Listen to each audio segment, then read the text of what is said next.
On a un menu assez chargé aujourd'hui, puisque la création de corridors, c'est vraiment le cœur de la modélisation dans OpenRoads. Donc, on va d'abord aborder les thèmes de création et du paramétrage des corridors. Qu'est-ce que c'est que ces bestioles? Et ensuite, voir différents outils qui vont nous permettre de les modifier, soit pour prendre en compte des dévers, pour modéliser un carrefour, comment nettoyer l'intersection entre deux corridors. Nous parcourons aussi la notion de contrôle de points, qui est vraiment une notion fondamentale pour vous permettre donc de faire varier les différents points générés par un corridor. Et nous terminerons par le calcul de cubature, parce que si on fait des modèles, en général, c'est pour savoir combien ça coûte. Et c'est un thème d'importance. Et nous terminerons par les questions-réponses. Et donc, comme l'a rappelé Marion, ces sessions doivent être les plus interactives possibles. Donc, bon, il se trouve que vous n'avez pas le moyen de prendre la parole, si ce n'est par le chat. Donc, n'hésitez pas. J'essaierai de répondre à vos questions à la fin de la session. On commence. Donc, qu'est-ce que c'est qu'un corridor? Un corridor, donc, c'est le résultat de l'application du balayage d'un profil en travers type le long d'un axe en plan et d'un profil en long. Donc c'est vrai qu'il faut que je m'habitue, vous ne voyez pas ma souris, mais là je montrerai donc de la partie gauche l'axe en plan et le profil en long, et dans la partie droite le corridor, le profil en travers, pardon, qui va être extrudé en gros, qui va être balayé le long de l'axe. Et graphiquement, ça va se manifester par l'affichage de petites poignées et de graphiques qui matérialisent l'étendue, l'emprise du projet, qui représente graphiquement le corridor lui-même. Et vous aurez aussi des traits pointillés bleus. Alors là, ils sont en rouge parce que je les ai mis en surveillance, mais qui vont représenter les zones d'application. Donc à l'intérieur d'un corridor, on va pouvoir appliquer linéairement le long de l'axe plusieurs profils en travers type, ou modifier les paramètres d'un même profil en travers type à l'intérieur de différentes zones d'application.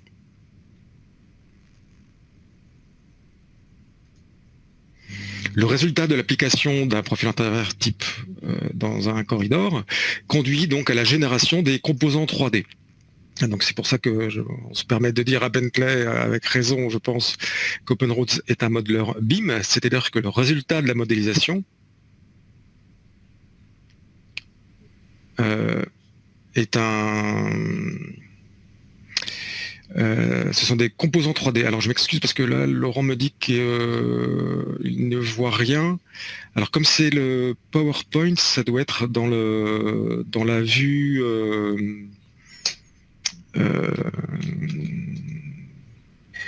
Media Player. Non, parce que moi, sur mon écran de contrôle, je vois dans diapositive, pardon. Donc, Laurent, ça veut dire qu'il y a peut-être un petit problème de connexion. Donc, comme je n'ai pas d'autre retour, je vais continuer à avancer et j'espère que ta connexion s'améliorera par la suite. Ok, merci de vos retours.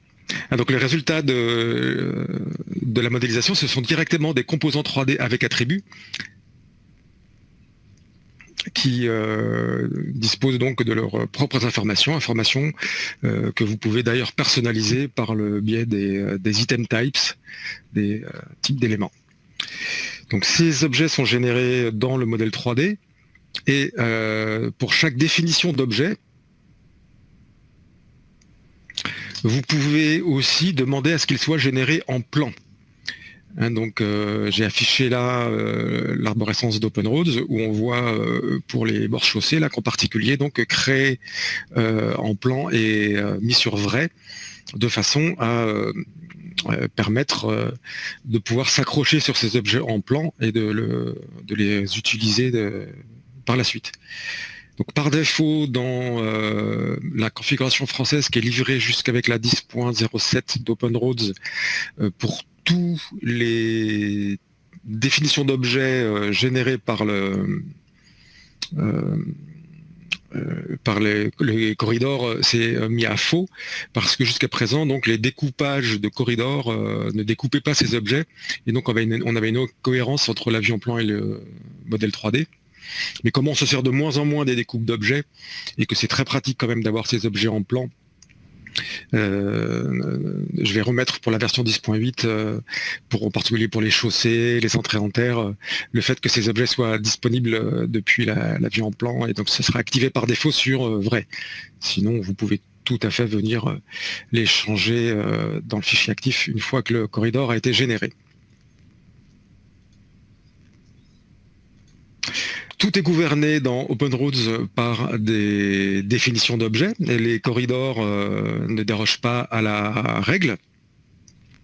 Et c'est pour ça qu'on livre différents niveaux de définition de corridors, final, avant-projet, etc., de façon à permettre, à partir d'un même objet, d'un même fichier, pouvoir densifier les profils en travers, ou en l'occurrence plutôt les dédensifier, puisque vous voyez que on a dans le groupe traitement et section critique, on a la possibilité de venir mettre un multiplicateur qui, sans changer le pas qui est effectivement appliqué dans la zone d'application, mais au niveau du corridor, si vous mettez un multiplicateur, et si, par exemple de 2, si le pas d'application des profils intervertibles est de 25 mètres, à ce moment-là, ils ne seront effectivement calculés que tous les 50 mètres.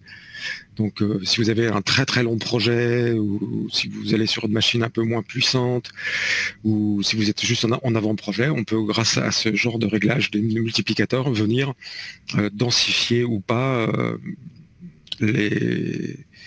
le pas des calculs exacts, le pas d'application des profils intervertibles le long de l'axe en plan et du profil en long. Et de la même façon, c'est assez explicite, hein, vous pouvez ajouter ou pas de la densification dans les rayons en plan comme en profil en long. Donc pas mal de petits réglages assez utiles. On pourra aussi, au niveau de cette définition d'objet, venir agir sur la manière dont les petites poignées là sont affichées. Et c'est là où vous pouvez donc choisir la couleur au travers des gabarits d'éléments, et afficher automatiquement ou pas le maillage du haut, donc le fini projet, ou le maillage du bas, donc ce qui correspond à la race terrassement, sachant que comment est déterminé ce maillage, c'est en prenant en compte tous les composants dans le profil en travers qui ont l'attribut projet, l'attribut dimensionnement. Voilà, donc dans le haut, on a l'affichage des composants et des maillages supérieurs et inférieurs, et plus vers le bas, c'est vraiment, dans le bas, pardon, c'est vraiment l'apparence graphique et des poignées qui permettent de matérialiser et de pouvoir agir graphiquement sur un corridor. Voilà les paramètres des repères, donc concernant l'affichage des corridors. Donc une fois qu'on a généré un corridor, on a plusieurs manières d'agir sur ce corridor, soit par des graphiques directement dans le modèle plan, hein. Je vous rappelle, la majorité des manipulations se font depuis le modèle plan, et là j'ai pris l'exemple d'un contrôle de points qui est manifesté donc graphiquement par cette espèce de petits Z et de lignes le long du corridor, et si vous cliquez dessus, vous aurez accès aux paramètres concernant cet objet-là.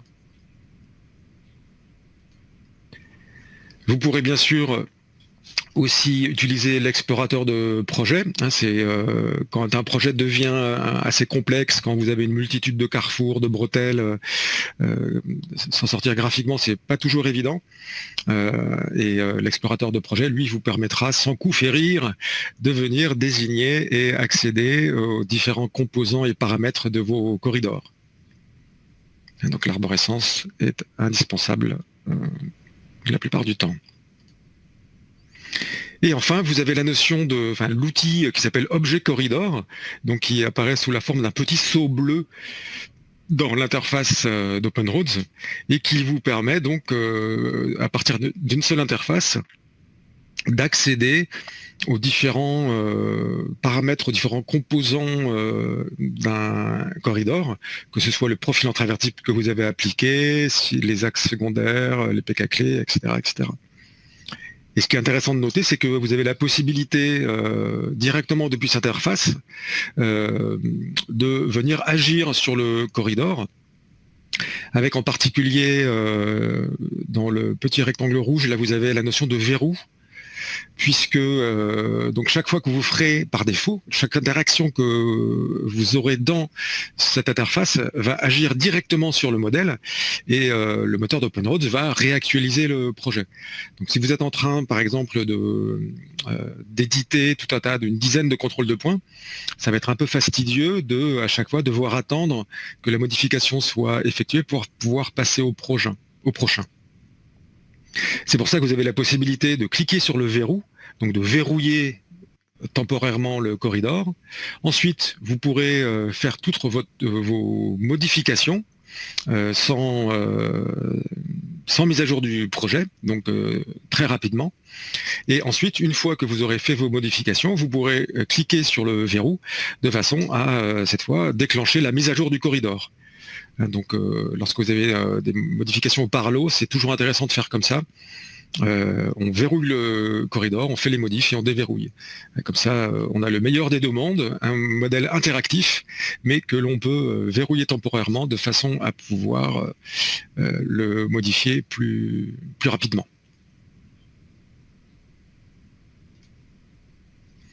Alors, encore une dernière diapositive, je vous promets, sur l'aspect théorique manipulation, et ensuite on passera à des démonstrations en direct.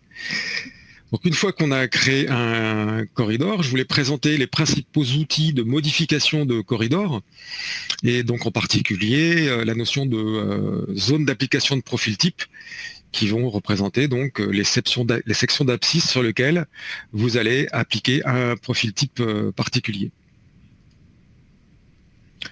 On verra aussi que vous pourrez bien sûr calculer et appliquer des verres. On va voir la présentation juste après là. Et c'est avec la commande assigner au corridor que vous pourrez faire le lien entre les dévers théoriques que vous aurez calculés et les voies du corridor.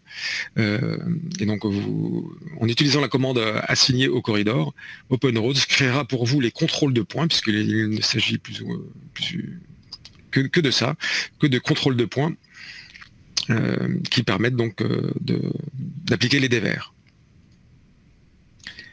Vous avez la notion d'exception de conditions de fin qui vont vous permettre, sur une plage d'abscisse déterminée, de pouvoir, dans une même zone d'application de profil à travers type, donc sans avoir à la segmenter, donc de venir sur une plage d'abscisse déterminée, de venir faire varier une entrée élémentaire, rajouter un mur, changer une pente de talus, supprimer complètement des talus, de façon à répondre à un cas de figure différent. Donc c'est très pratique puisque, encore une fois, sans avoir à segmenter la zone d'application de profil en travers type, vous retournez dans l'éditeur de profil en travers type, et si vous avez besoin d'un mur de soutènement, vous pouvez aller le rechercher dans la bibliothèque de composants sur la gauche.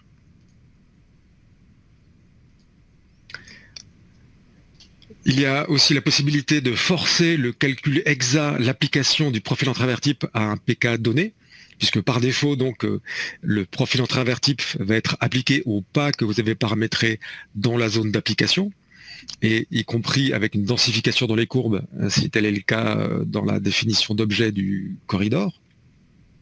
Mais vous pouvez aussi forcer un point de calcul grâce à la commande de créer PK clé. Comme ça, vous êtes sûr qu'à cet endroit-là, si vous avez besoin d'un profil en travers, il sera exact.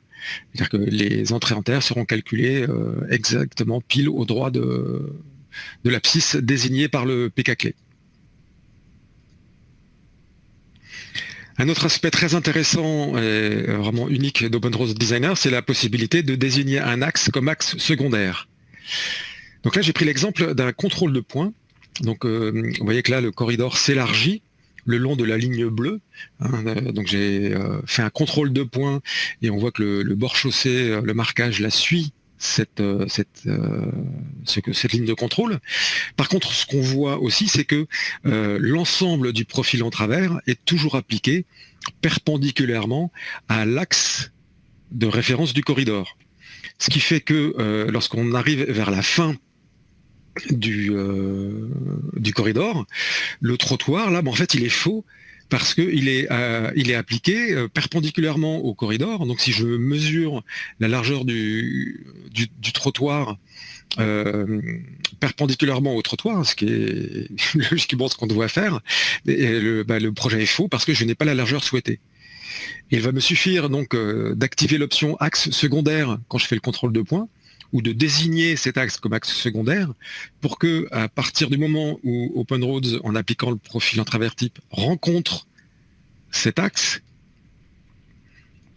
que le profil en travers soit appliqué perpendiculairement à cet axe.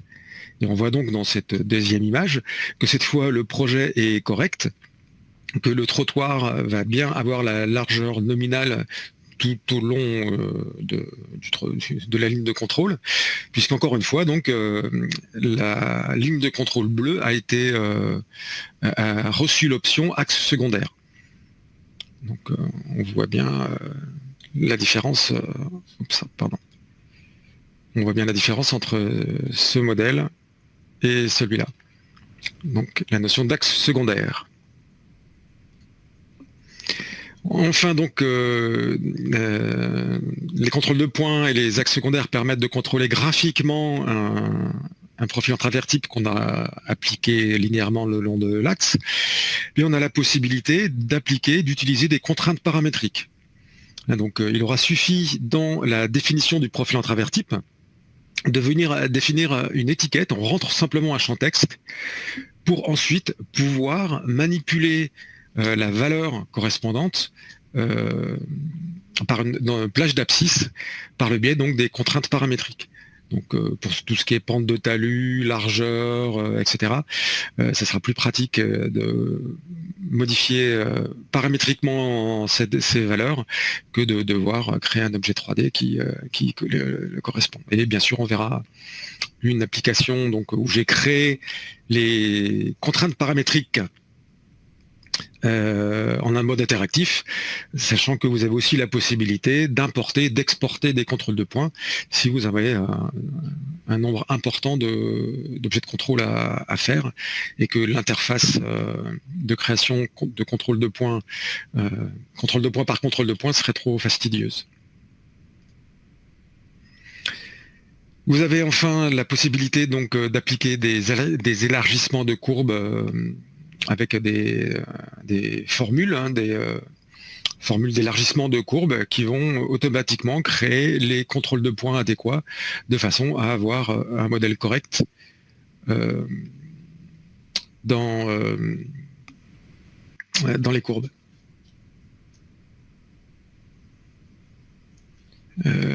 Oui, monsieur Stéphane.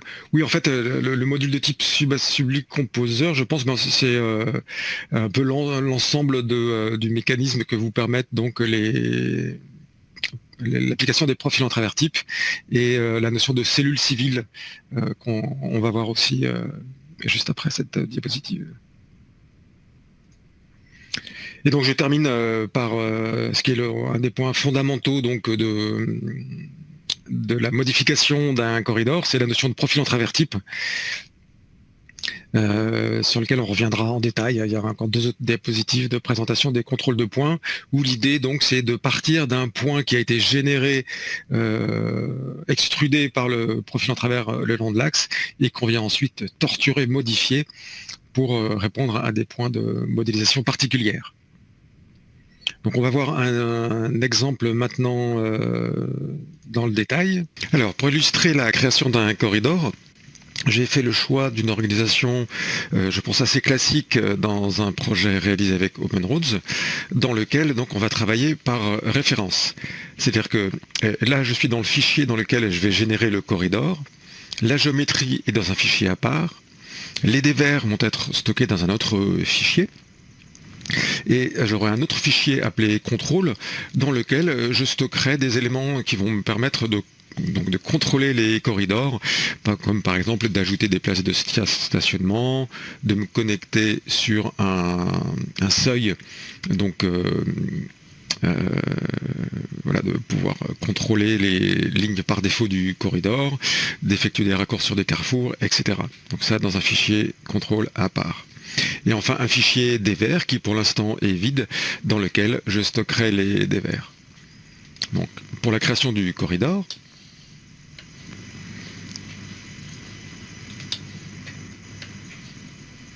je vais simplement donc prendre la commande de création d'un nouveau corridor. Je vais répondre aux questions qui me sont posées, donc localiser la ligne de référence, clic droit pour accepter le profil actif, et automatiquement donc OpenRoads me propose comme nom de corridor le nom de l'axe, je vais le changer, voirie principale, et ensuite donc OpenRoads enchaîne la création du corridor, donc ça y est, le corridor est déjà créé, et maintenant il me propose de créer une zone d'application de profil en travers type à l'intérieur de ce corridor. Donc je vais valider le choix de ce profil en travers type.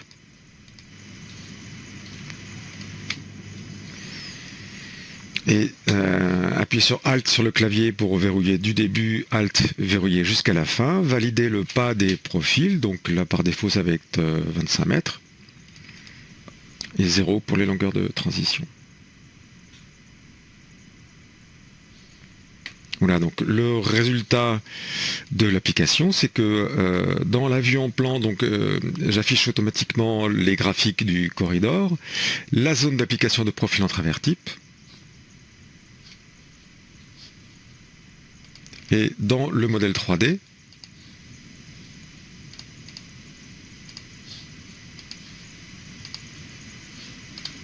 j'aurai le résultat de l'application de la commande, c'est-à-dire un petit peu de nettoyage.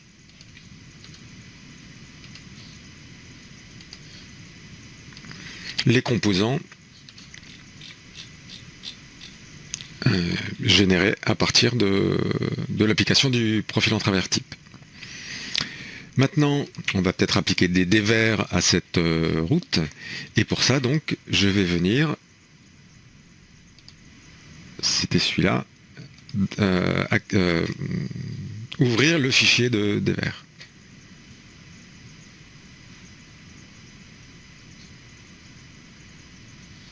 Donc à ce fichier de dévers, j'ai attaché en référence le même fichier géométrie. Et maintenant, je vais créer le dévers. Donc je vais d'abord créer une section de dévers qui va me permettre donc de stocker de manière homogène une référence à une loi pour une certaine section d'axe. Donc là, je vais simplement accepter la création du début à la fin. Et vous voyez que là, on me demande une distance minimale entre courbes. Ça, c'est éventuellement si, par exemple, j'avais une section dans laquelle je souhaitais avoir des dévers qui suivent des règles différentes. À ce moment-là, je pourrais avoir une section de dévers pour cette zone-là et une autre section de dévers pour cette zone-là, en fonction de différentes normes ou vitesses de référence. Là, comme je veux créer une section de dévers uniforme sur l'ensemble de l'axe, je spécifie une valeur très grande, de façon à ce que ces longs alignements droits ne conduisent pas à un découpage en différentes sections de dévers. Ensuite, après, donc là, la section de dévers a été créée, et maintenant, OpenRoads me propose de créer des voies de dévers. Mais en fait, je vais annuler cette commande et pour me faciliter la vie, je vais utiliser l'outil de création de voies de dévers par profil type de route. Puisque je sais quel est le profil type que j'ai appliqué. Je vais aller le rechercher et venir rechercher donc, ce fameux profil en travers type. Je vais peut-être afficher la zone de dévers qui a été créée.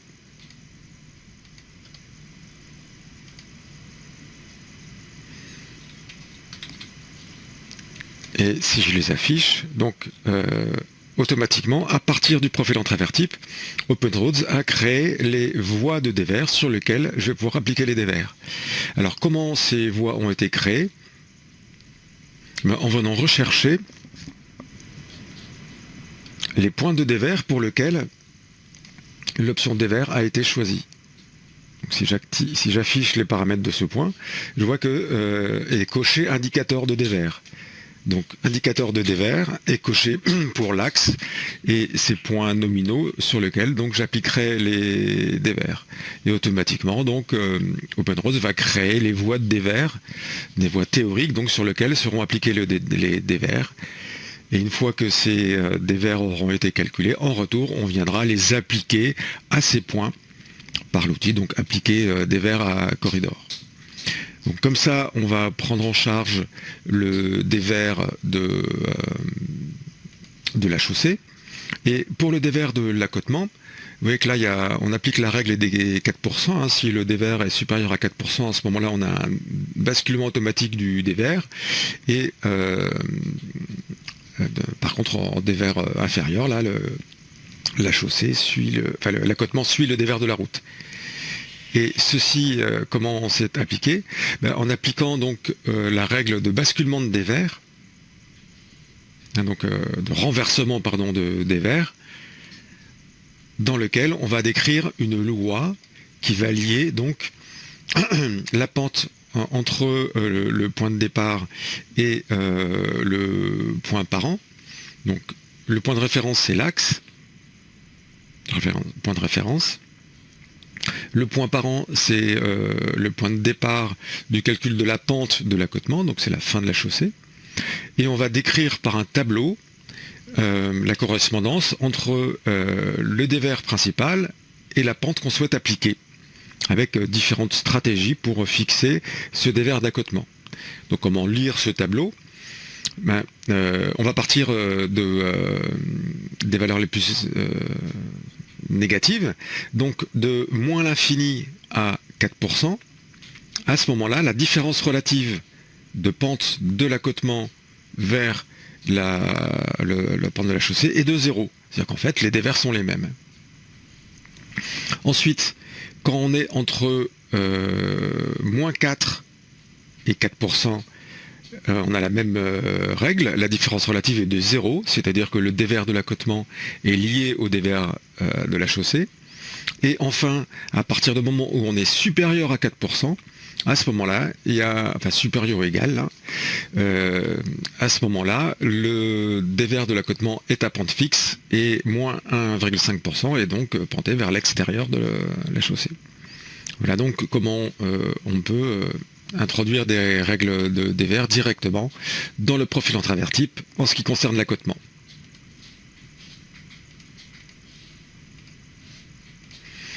Voilà, donc on a créé la section de dévers, les voies de dévers à partir du profil en travers type et on a évoqué ce qu'il adviendra de l'accotement et maintenant on va calculer les dévers. Pour ça, donc, on va choisir un fichier de règles. Donc là, je suis avec le dataset français. Donc on utilise les règles mises à disposition, donc l'ARP par exemple. On localise la première section de dévers. Je n'en ai pas d'autre à lui donner. Et on donne la vitesse de conception, donc la vitesse de référence, donc 80 km/h pour la France. On valide la méthode de pivot. Et là, je choisis de ne pas ouvrir l'éditeur à la fin de la commande de création de dévers. Donc les dévers ont été créés. Si je sélectionne ces dévers, j'ai accès donc aux valeurs qui ont été calculées. Je peux bien évidemment aussi faire un rapport de dévers, toujours par rapport aux sections.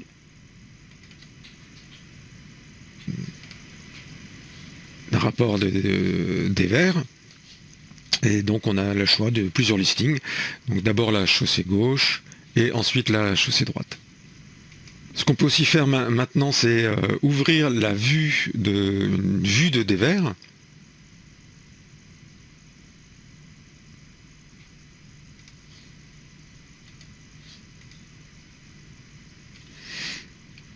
dans lequel donc on aura pour la chaussée droite et la chaussée gauche les différents points de dévers, et ce sont des poignées sur lesquels on pourra agir pour modifier les points de dévers, que ce soit en abscisse ou en valeur. Donc voilà pour la création des dévers. Maintenant je vais revenir dans le fichier géométrie, dans le fichier du corridor, pour venir appliquer les dévers. Donc, je n'ai pas enregistré les spécifications, du coup j'ai gagné le droit de désafficher les éléments que je ne veux pas.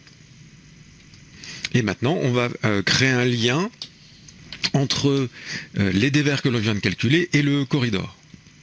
Pour ça, donc on va venir la commande d'affectation d'assignement de dévers au corridor.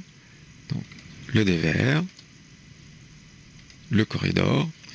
À ce moment-là, on a donc une correspondance à donner entre les voies théoriques et les points de pivot et les points déversés, sachant que comme j'ai utilisé la méthode automatique de création des voies à partir du profil en travers type, j'ai plus qu'à valider, faire OK pour que les dévers soient appliqués.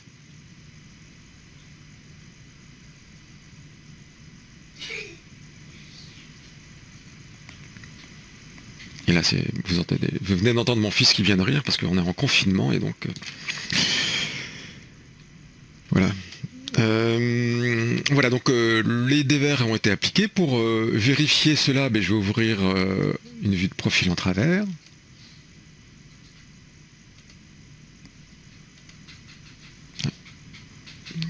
Le corridor.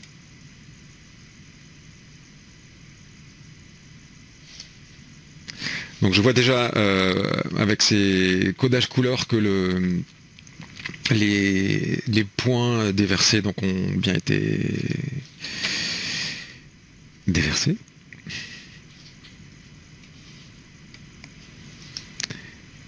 Et donc je réorganise mes vues pour venir donc afficher le profil en travers dans une zone déversée, ça sera plus sympathique.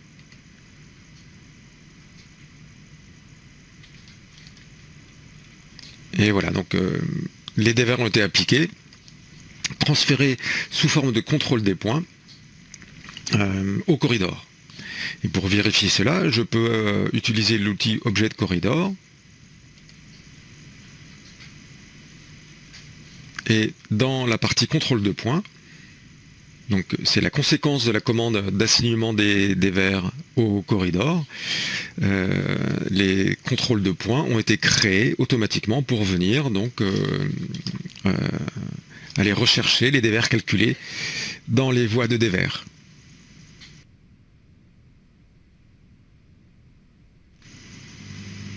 Voilà donc un exemple de modélisation de la partie linéaire d'un projet d'infrastructure. Et maintenant, je vous propose de voir l'exemple du traitement d'un carrefour en T pour parcourir d'autres mécanismes de modélisation offerts par OpenRoads. Alors, comme exemple de traitement des corridors, j'ai pris l'exemple d'un carrefour en T. Et donc, une première chose, oui, au niveau des définir surface cible, là on voit que les talus s'ignorent, enfin les talus de la voirie secondaire ignorent les talus de la voie primaire, donc en dehors de la chaussée qu'on va régler par une cellule civile.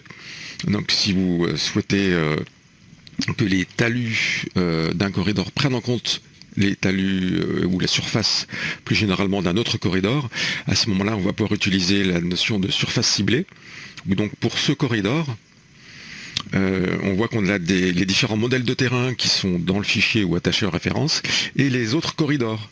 Donc je lui ai demandé de cibler d'abord le corridor et ensuite donc le modèle de terrain existant.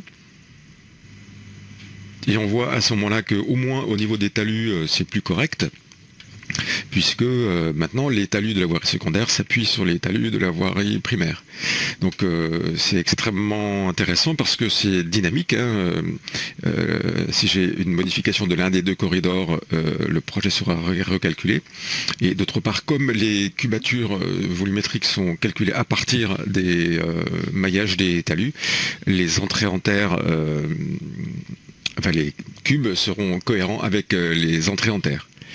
Mais là, on va utiliser une autre approche, on n'aura pas besoin de calculer ces intersections,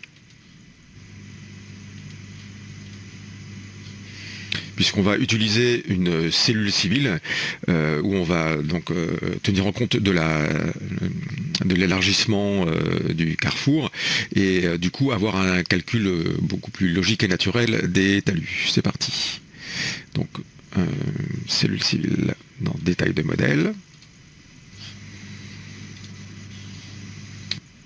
Donc on prend carrefour simple, marquage ARP. Oui, d'ailleurs, pour la prochaine version 10.8, là, je vais nettoyer et mettre à jour les différentes cellules civiles et les fournir avec un petit peu d'explication pour leur donner du contexte et vous permettre de plus facilement les appliquer. Donc, on va désigner les éléments de référence. Donc, je vais d'abord désigner la géométrie. Donc, je désigne bien l'axe.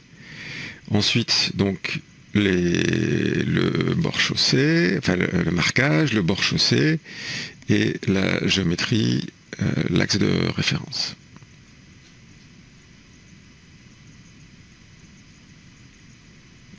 Voilà, donc ensuite, vous connaissez, il y aura une autre session sur les cellules civiles. C'est pas l'objet de ce présent séminaire. Mais maintenant, donc, après avoir placé la cellule civile, on va s'attacher à la paramétrer donc pour avoir un projet propre et finalisé. Donc, première chose, on va déjà donc réduire le champ d'application de du corridor. Voilà, comme ça on a une délimitation claire entre la zone prise en charge par la cellule civile et la zone qui est prise en charge par la section courante. Et maintenant, donc on voit que dans la cellule civile, on a une transition entre une zone avec des trottoirs et une zone avec la berme. Et donc on va contrôler les largeurs de ces bermes pour avoir un nettoyage de talus un peu plus propre que ce qu'on a actuellement. Comme ça on verra les contrôles de points paramétriques, puisqu'on peut appliquer ces contrôles de points soit sur des corridors, soit sur des zones d'application de profil en travers type, hein, qui sont donc les objets qui ont été inclus, donc des modèles linéaires, qui permettent, qui sont des mini-corridors en fait, et qui permettent donc d'appliquer des profils en travers type à des géométries. Et donc je vais revenir dans la partie corridor et venir créer des contraintes paramétriques pour venir dire que, je vais commencer par là, que la largeur de la berme et de l'arrondi de talus, donc ces largeurs de berme et d'arrondi de talus vont être diminuées pour arriver à 0 à la jonction avec le talus plus simple sans trottoir. Donc je désigne la zone d'application, ce qui me permet de lister les différents paramètres. Et là je vais commencer par la largeur de la berme. Donc elle vaut 0,75 au début là, c'est très bien, mais à la fin je veux qu'elle ait la largeur de 0. Donc je valide pour l'abscisse de début et ensuite pour l'abscisse de fin.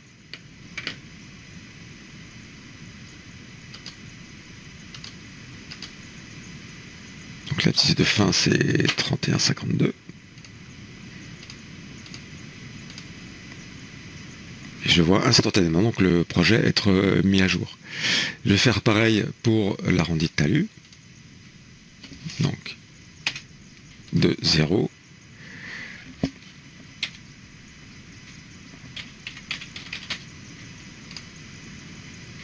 cette fois c'est l'arrondi de talus. La valeur de départ c'était 0,75 et la valeur de fin 0. Voilà, donc là j'ai un talus qui devient un peu plus agréable à regarder. Et maintenant on va s'attacher à la pente de talus, puisque on a une pente de talus de 3/2 et là de 2/1. Donc on va appliquer une pente de talus variable continue pour commencer donc à 2/1 et finir à 3/2. Donc on reprend la même commande, c'est toujours le même corridor.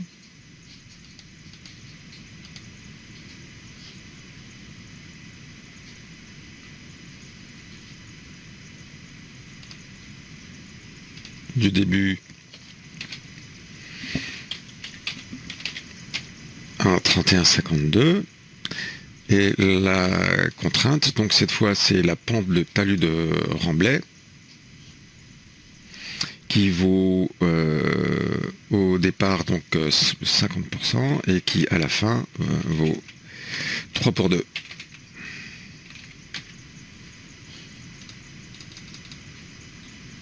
Voilà, et là, donc un chouïa après, on a un talus correct et il restera ensuite à faire la même chose de l'autre côté. Donc voilà comment en quelques clics, et grâce à une cellule civile, à la segmentation de l'application du profil type sur la vraie secondaire, on peut avoir un carrefour à peu près correct. Alors quand je dis à peu près, c'est que pour l'instant, ce qui est le plus gênant, si je reviens en mode transparent, c'est que là je n'ai pas de découpe du corridor principal. Donc on va voir maintenant, donc là j'ai utilisé une modélisation par fichier en référence, donc là le corridor principal est dans un fichier en référence, et en fait on va s'appliquer à utiliser cet objet frontière pour venir nettoyer donc à l'intersection entre la patte doigt et le talus principal, et le corridor principal. Donc on va revenir dans le fichier corridor.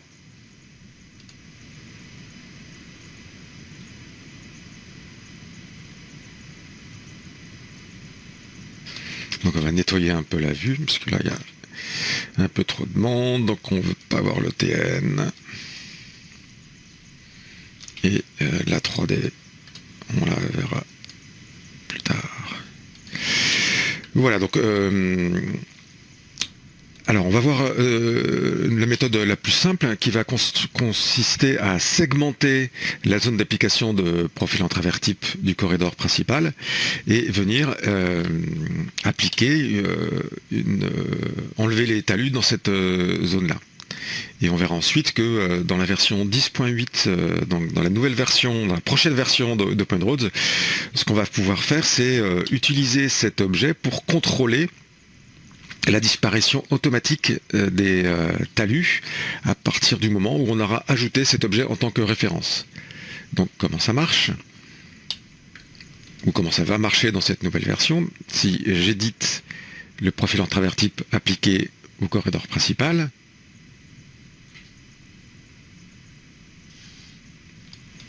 voilà, donc j'ai rajouté des points de contrôle qui vont décider de la génération ou pas de cette partie-là du projet. Et tout ça c'est fait par des règles d'affichage. Donc si j'interroge ce composant-là, je vois qu'il est contrôlé par une règle d'affichage qui s'appelle non-connexion D. Et cette règle d'affichage, donc, on voit là qu'elle correspond au fait que la distance entre connexion D et l'axe soit supérieure à 0. Ce qui va faire que si je contrôle ce point, et si ce point s'élargit, s'écarte de l'axe, à ce moment-là, toute la partie donc en chevauchement avec le carrefour va automatiquement disparaître. Donc c'était déjà disponible dans le la configuration métrique, donc le dataset métrique, et donc je suis en train de mettre à jour le dataset francophone, pour qu'il réagisse aux mêmes règles. Donc ce sera extrêmement simple à mettre en place, puisque le positionnement de ce point est lié à une contrainte d'objet horizontal sur frontière de corridor. Et donc dès que on aura ajouté comme référence de corridor cet objet de style frontière, automatiquement donc ce point va venir aller se caler sur le positionnement de ce point, donc à la verticale de la fin de chaussée, et automatiquement donc le projet sera correctement nettoyé. Donc ça c'est pour la prochaine version. Maintenant, ce qu'on va faire nous, ce qui n'est pas tellement beaucoup plus long, mais quand même, on a quelques clics en plus. On va copier la zone d'application et venir donc supprimer la zone correspondante à la main. Donc je vais m'accrocher sur la frontière. Du début à la fin.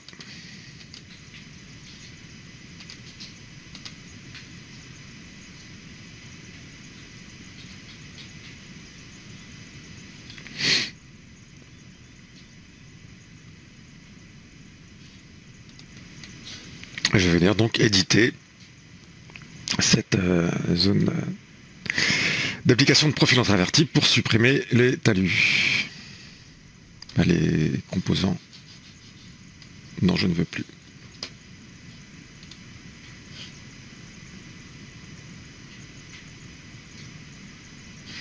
Et voilà, donc maintenant si j'accède à la vue 3D,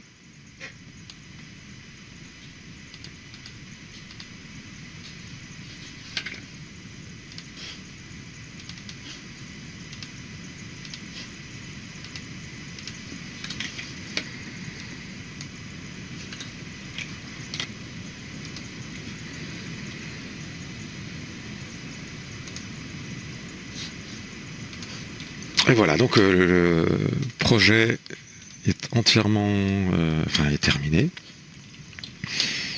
Voilà, si je veux plus avoir l'affichage des objets de contrôle, je vais enlever l'attribut construction.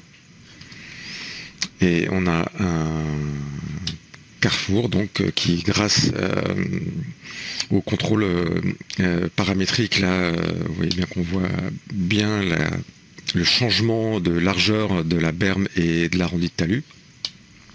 Et grâce à la segmentation de la zone d'application de travers type, a permis très facilement d'avoir un projet propre. Voilà pour un exemple d'application de contrainte et de segmentation d'une zone d'application de profil en travers type pour le traitement d'un carrefour. Et maintenant, je vous propose de voir un autre exemple d'application de contrôle de points, cette fois par style, par définition d'objet. Puisque donc les contrôles de points vont permettre de contrôler n'importe quel point du profil en travers type à partir d'objets graphiques. La méthode par défaut la plus simple va demander de sélectionner chacun des objets, et on va voir qu'on va pouvoir simplement demander au profil en travers de se connecter sur tout objet qui aura un certain style, une certaine définition d'objet.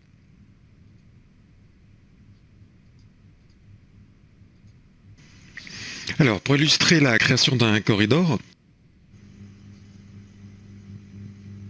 excusez-moi, j'ai des petits soucis. Alors, un petit exemple d'élargissement. Alors, un petit exemple d'élargissement de courbe. Donc, j'ai pris cet exemple de courbe de route, en lacet.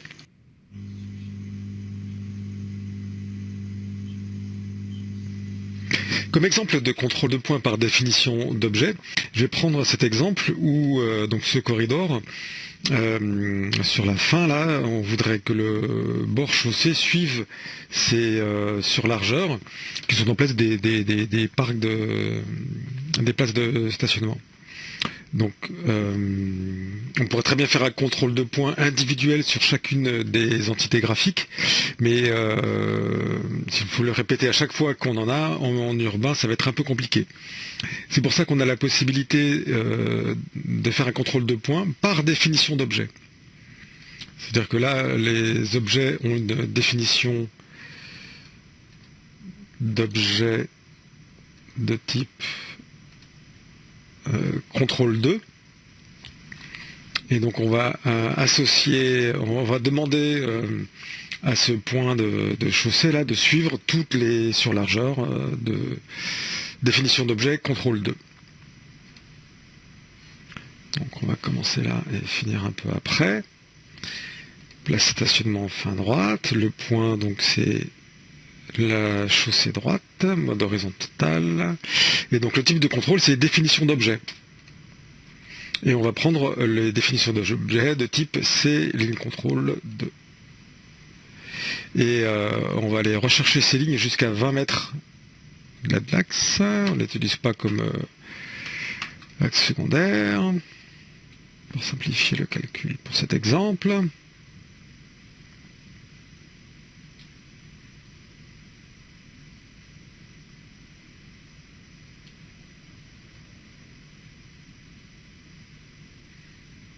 Et voilà, et il se passe rien. Et rien, pourquoi? Parce que il y a il y a une condition nécessaire et suffisante pour que ces objets soient actifs lors du contrôle du corridor, c'est qu'ils soient ajoutés comme référence de corridor. C'est pour éviter que dans des situations un peu plus complexes en multi-axe, les points des corridors viennent être contrôlés par des éléments indésirables. C'est pour ça que on va pouvoir ajouter ces objets en tant que référence de corridor. Et là donc j'aurais pu faire une sélection multiple avant de lancer la commande. Mais là il n'y en a pas non plus énormément.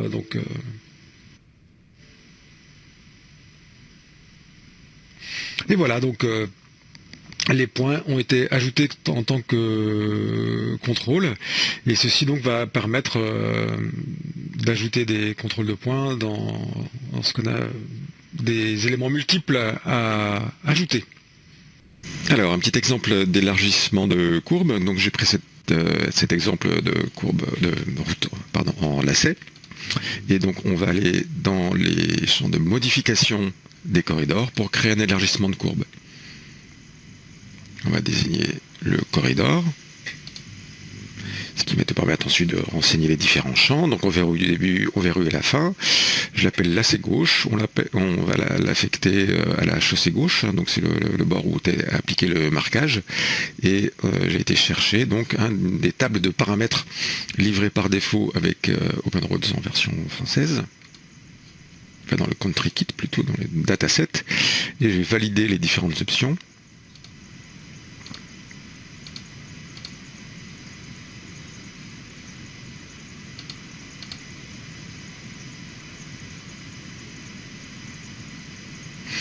Donc on voit l'élargissement mis en place, qui s'est traduit donc par des contrôles de points.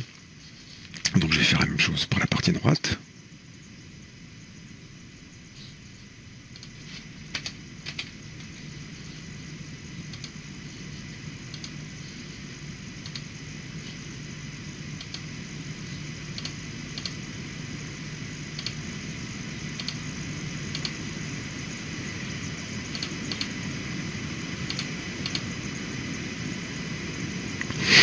Et donc, les contrôles de points sont accessibles par ces graphiques qu'on peut sélectionner et interroger de manière à accéder à leurs propriétés. Donc là, on a les différents paramètres de contrôle de points qui sont résumés. Donc il y a des champs qui sont grisés, je ne peux pas les modifier. Pourquoi? Parce que ces contrôles de points sont en fait contrôlés par les paramètres d'élargissement. Et pour accéder à ces paramètres d'élargissement, je vais cliquer sur le petit saut bleu. Et donc c'est une table d'édition très pratique pour accéder à tous les paramètres de modélisation qu'on aurait pu faire sur un corridor. Et en particulier si je vais sur élargissement de courbe, là j'ai accès aux élargissements de courbe que je viens de créer. Et je peux les modifier et voir qu'ils sont donc transmis aussi en tant que contrôle de points. Voilà, et excusez-moi, j'avais gardé mon micro en mute. Donc vous m'avez pas entendu faire la transition entre les deux présentations. C'est dommage, j'avais fait une super blague sur le fait qu'il n'y aurait pas de Tour de France, mais que je vous emmenais quand même faire des petits lacets. Enfin bon, là j'espère que oui, mon micro n'est plus en mute, donc vous devriez m'entendre. Donc c'était un autre exemple de création automatisée de contrôle de points. Et pour résumer un peu ce qu'on a vu sur les contrôles de points, donc je voulais rappeler quelles étaient les différentes options qu'on avait à notre disposition pour contrôler les points, donc initialement générés par l'application du profil en travers type. Donc en ce qui concerne les contrôles de points, on a l'option géométrie linéaire, où on va devoir désigner un élément spécifique, qu'il soit plan ou 3D, et de façon à contrôler, donc encore une fois, un des points du corridor, soit horizontalement, soit verticalement, soit les deux. Donc l'option géométrie linéaire demande de spécifiquement désigner un objet.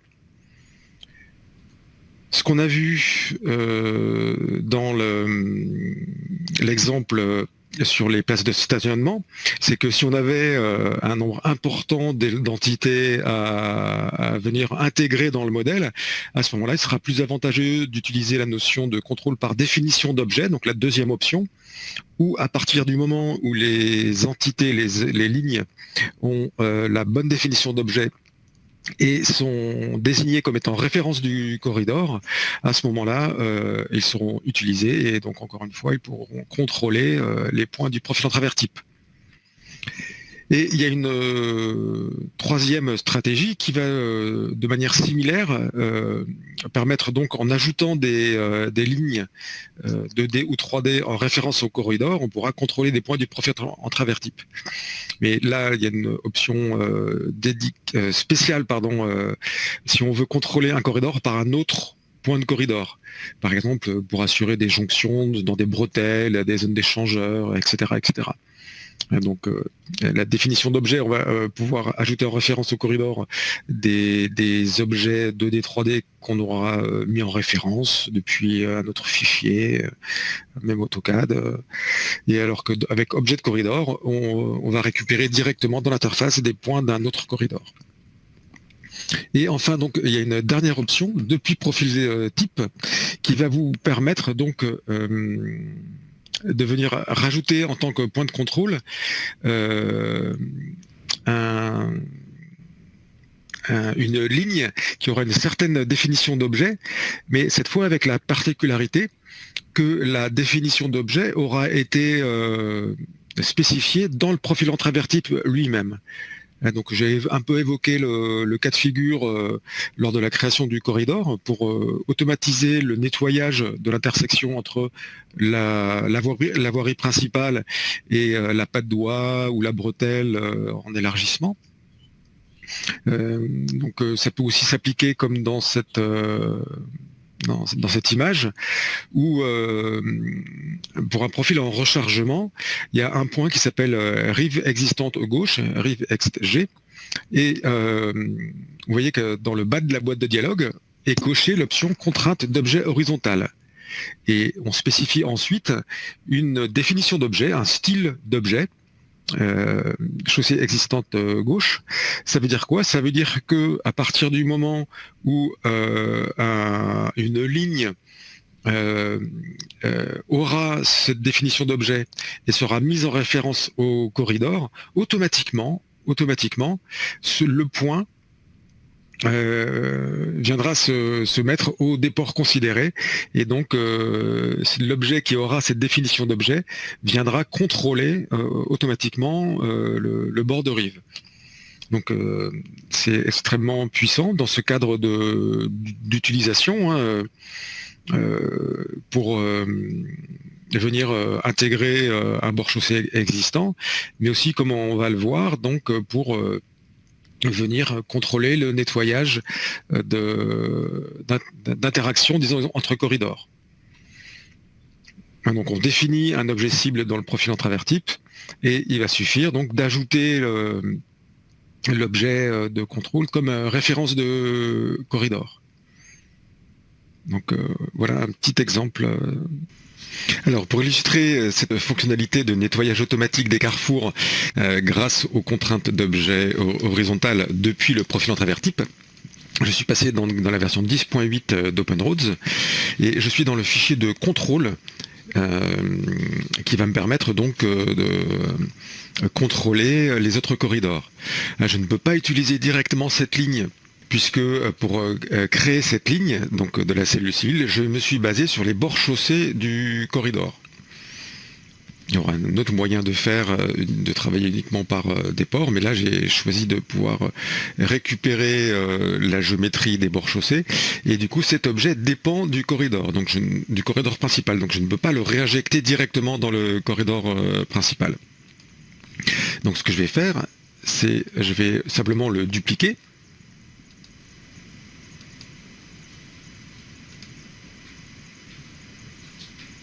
Donc, je vais récupérer sa symbologie. Et donc je vais le dupliquer sur lui-même, donc avec un déport de 0, en enlevant la roue, le lien. Voilà, donc j'ai créé une copie de cet objet dans le fichier contrôle, qui n'est plus lié donc à la cellule civile, qui n'est plus lié au corridor principal, et maintenant je vais pouvoir donc contrôler le corridor principal avec cet objet.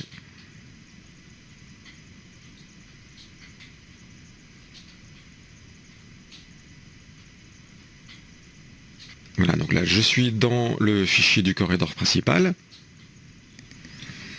J'affiche la ligne depuis le fichier de contrôle. Et maintenant, si je vais dans le menu des corridors, je vais ajouter cet objet comme référence au corridor. Voici le corridor, la ligne de référence. Et donc cette ligne de référence est ajoutée. Et du coup, le profil en travers type va être ajusté pour activer la règle d'affichage et venir enlever toute la partie du corridor dont je ne veux pas au-delà de la frontière. Et voilà. Donc, vous voyez que c'est une méthode un peu plus rapide que de segmenter la zone d'application du profil type, et donc pourra être mise en œuvre dans la version 10.8 de OpenRoads. Voilà donc un des derniers exemples que je voulais vous proposer concernant la modification de la modélisation après avoir appliqué le profil en travers type continu.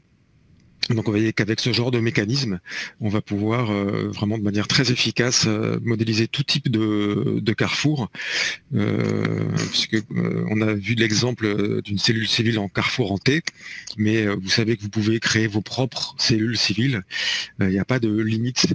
Donc c'est tout l'intérêt, plutôt que d'avoir fait un assistant rond-point, un assistant tourne à gauche, un assistant ceci, qui correspondent jamais dans le détail à vos besoins exacts, on vous fournit les mécanismes pour automatiser la création de tout type d'interaction entre corridors, et avec ces systèmes de ciblage, de définition d'objets, de venir faciliter grandement le nettoyage de leur interaction.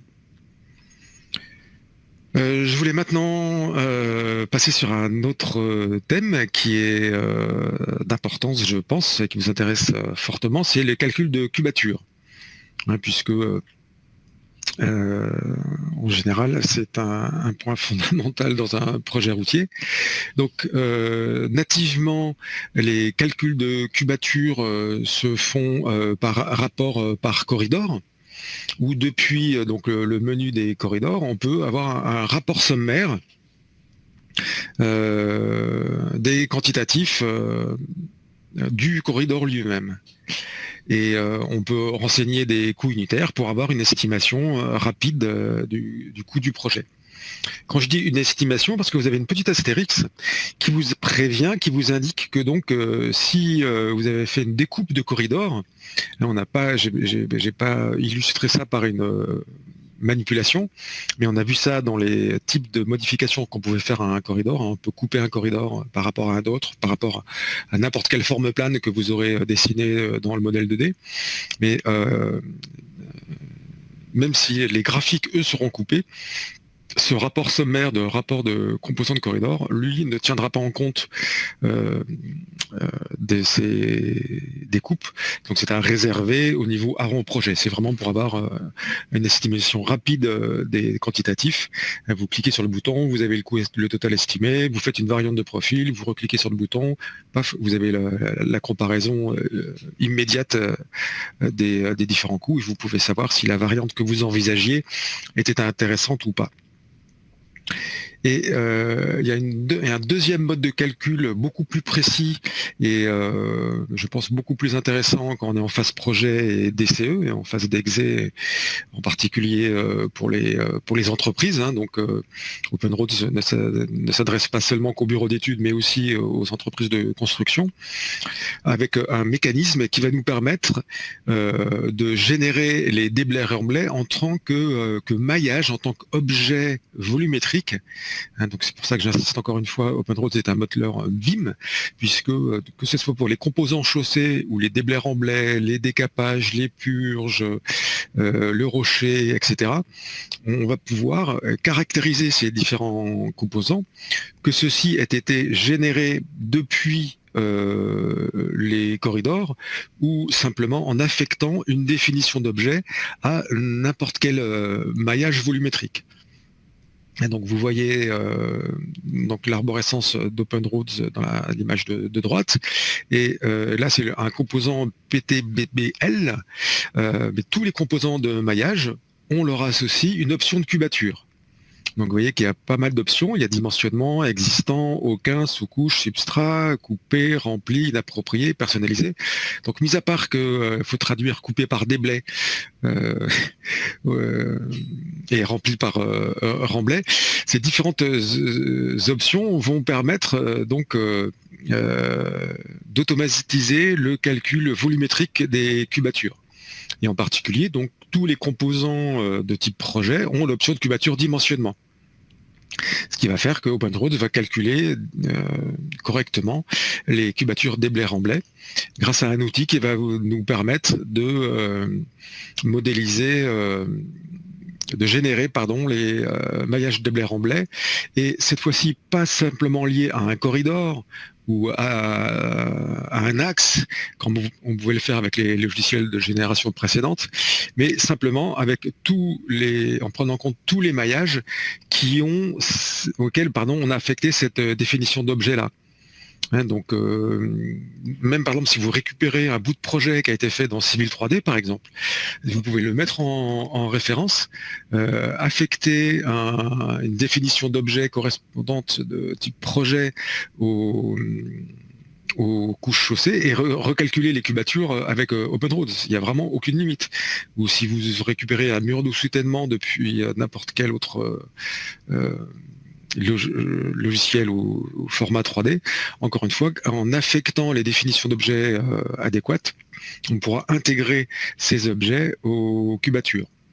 Et c'est grâce aussi à ces mécanismes-là qu'on va pouvoir faire des volumes différenciés par couche.